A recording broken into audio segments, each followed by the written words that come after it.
everyone, how's it going? Matthew Bailey Media here, and welcome to a still technically 2022 review, and this is actually going to be for a TV show. Now, to be fair, the reason why I'm reviewing the show in 2023 is mainly because the last episode just aired as of this recording, and this is going to be my review on the show National Treasure: Edge of History. Yep, it's technically the third installment of the National Treasure series, or the franchise in general, but it's not really the third movie. It's just a sequel show to the first two films. And the show follows Jess Venezuela, who is a immigrant Mexican living in America, whose life is turned upside down when she is thrust into a supposed treasure hunt for what's known as the Pan American Treasure. That took place during the time when the conquistadors invaded Mexico and all that sort of stuff. And this show is definitely a sequel series, because a lot of the characters we know from the films, like Agent Peter Sadesky, Riley Poole, and even another character that I tell you, every time I ask people about this character, if they remember this character, they're like, nope. That's because he was barely even noticed in the first two films. Now is Agent Hendricks. And I gotta admit, those are the three main characters from the first two films who have showed up in this show. Unfortunately, no Nick Cage as Ben Gates, but he does get mentioned. He does get name dropped in the episode that Riley Poole shows up in, and he also kind of gets referenced to by Harvey Keitel's Peter Sadusky in the first episode. But I'm trying not to give too many spoilers away. But I will say though that when it comes to the legacy characters that were featured in this show, one in particular that there was a twist regarding their character I was not expecting. Again, you honestly couldn't even tell that the way their character was gonna end up and going down their story path in this show, but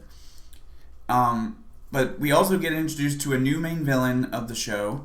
Now, one is a hidden villain that I'm not going to discuss, but technically the main villain that was featured throughout most of the show was Billy Pierce, who was played by Catherine Zeta-Jones. I'm not entirely sure I know what she's from, but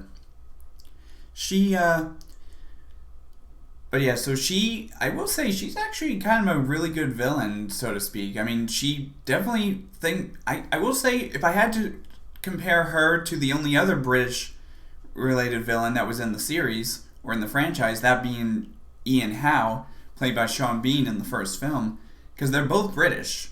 And I gotta admit, she kind of comes off as a much better British villain than Ian Howe did, because clearly he was able to be manipulated so easily when it comes to looking for clues. Like, as we all know from the first National Treasure film, spoiler warning for the first film, when they're close to finding the treasure, they supposedly come to a dead end, but somehow Ian falls for Ben's father's fake clue about a winding staircase in Boston, Massachusetts, at a church, and he does leave them, not realizing that he ended up allowing them to find the treasure and getting the decoration back to Peter Sadesky, who then goes and arrests Ian Howe, and then Ian looks pretty stupid when he sees Ben standing there. And that's kind of why I feel like Catherine Zeta-Jones' Billy Pierce is a much better British villain in this show, in the franchise, because there were a lot of moments where she did not fall so quickly because of who the new character, Jess Venezuela, and heck, even Riley throughout in the show mentions that she reminds him of Ben. And I hear rumors that there either is going to be a season 2, or a lot of these characters are going to be featured in the new film of National Treasure 3 with Ben Gates, that is. And I'm kind of hoping that ends up being the case. I kind of want them to do the whole meeting between Jess and Ben in the third film, because that would be an interesting situation.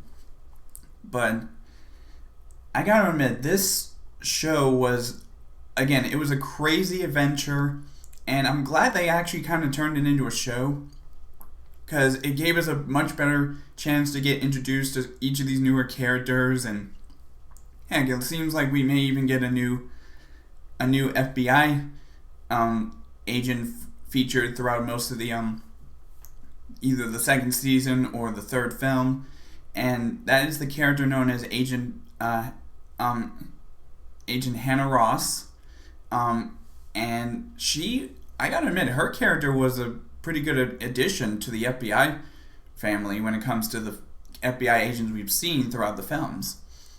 And she is someone I'm really excited to get to know when they start continuing the franchise.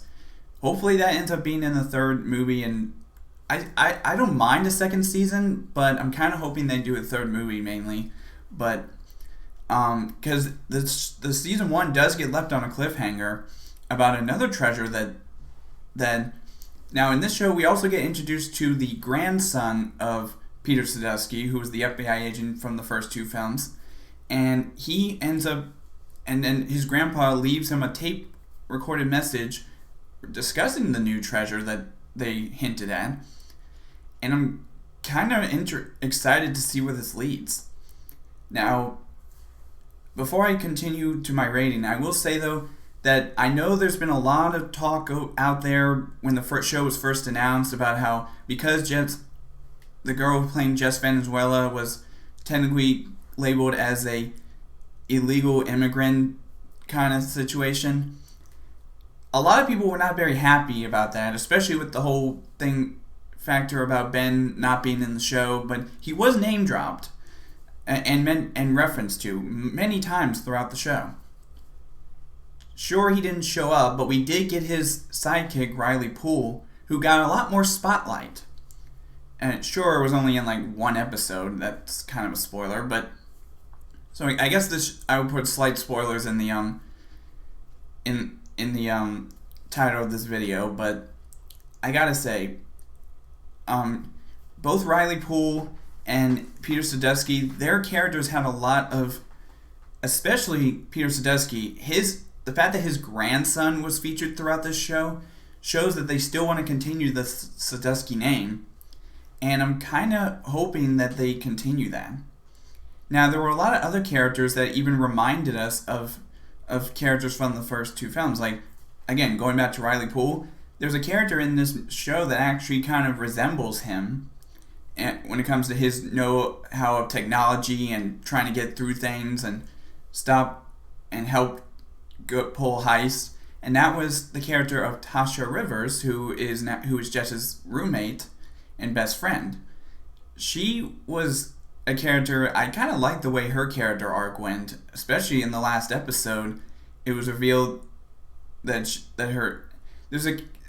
I'm not sure if this is even going to happen, but heck, we could get introduced to her grandmother, because that was a character who was referenced to in the 9th episode, and I'm not sure if they're going to really go with that story, but again, we'll see what happens. But again, the Pan American treasure is the treasure mainly featured in this show, and if y'all don't know what it's based off of Mexican history, where the Aztec, Incan, and Mayan civilizations hid away a treasure that apparently Jess's mom and dad both wanted to prove was real. And I gotta be honest, I kind of love that they did bring in a lot of different moments in history. Like, they even brought in a character like Elvis Presley and his heritage apparently being connected to the Pan American treasure, which I gotta admit, that was kind of cool. And it was nice that we got to visit apparently Graceland, which is a real historical place in the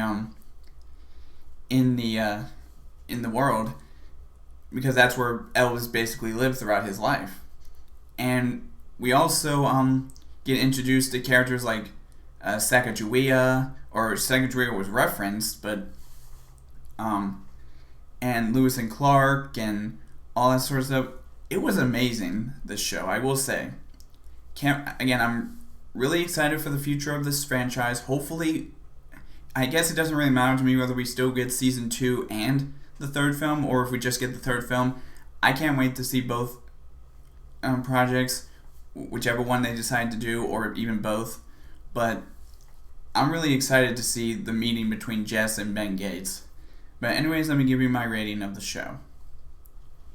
So, for my rating of National Treasure: Edge of History, again, I really thought it was a thrilling show. I know a lot of people weren't happy about Ben not being in the show, but I still think they made a good choice trying to expand some of the especially some of the other legacy characters. Like, we saw characters like Peter Sadusky get flushed out more in this show, and Riley Poole, kind of.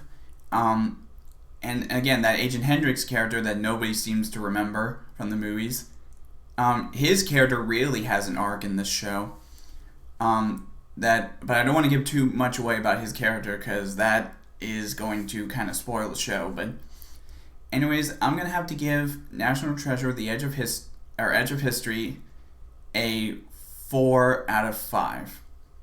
Yep, 4 out of 5 is my rating. Again, the main reason why I didn't give it a full 4.5 or a 5 is mainly because of the absence of Ben Gates. But I still thought it was an okay show. Again, if I have to give it out of 10, I'd probably give it a 6 out of 10. So I still thought it was good. But anyways, that's all for now in this review, and as always, I will see all you guys in the next video.